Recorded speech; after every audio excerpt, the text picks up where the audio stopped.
Представете си, че гледате нощното небе. Виждате безброй звезди. Може би започвате да се чудите какво е всичко това. Защо сме тук? Ето това е метафизиката. Големите въпроси за съществуването, реалността и знанието. Става дума за разбиране на света около нас на най-дълбоко ниво. Ключова концепция в метафизиката е битието или съществуването. Всичко около нас съществува, от стола, на който седите, до мислите в главата ви. Но какво означава да съществуваш? Това е въпрос, който озадачава философите от векове. Двама гръцки мислители, Платон и Аристотел, са пионери в метафизиката.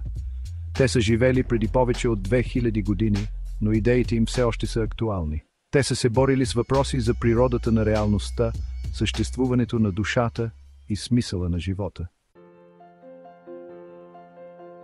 Платон е вярвал, че това, което виждаме около нас, не е истинската реалност. Той твърди, че има по-висш свят на съвършени форми. Тези форми са като чертежи за всичко в физическия свят. Например, помислете за перфектен кръг. Можете да нарисувате кръг на хартия, но той никога няма да бъде наистина перфектен. Платон би казал, че това е така, защото перфектният кръг съществува само като форма в света на формите. Идеите на Платон може да изглеждат странни, но те са оказали огромно влияние върху западната мисъл. Те оформиха нашето разбиране за математиката, етиката и дори религията. Аристотел, ученик на Платон, е имал различно виждане. Той е вярвал, че реалността е това, което можем да наблюдаваме с нашите сетива. Той е бил очарован от природния свят и е подчертавал важността на наблюдението и логиката. Аристотел твърди, че всичко има цел или функция. Той е вярвал, че като изучаваме природния свят, можем да разберем тези цели и да получим знания за Вселената. Подчертаването на логиката и наблюдението от Аристотел полага основите на научното изследване.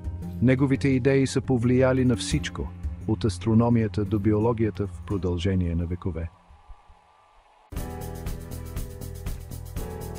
Въпреки че метафизиката се занимава с абстрактни понятия, тя не е просто интелектуално упражнение. Тя има дълбоко въздействие върху това как виждаме себе си и света. Въпросите, които повдига, са фундаментални за нашето разбиране за съществуването. Днес метафизиката продължава да бъде динамична област на изследване.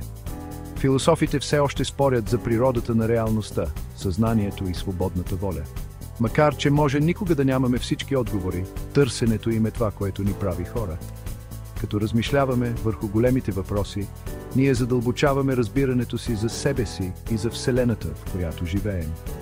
Метафизиката ни напомня, че има нещо повече в живота от това, което виждаме с очите си.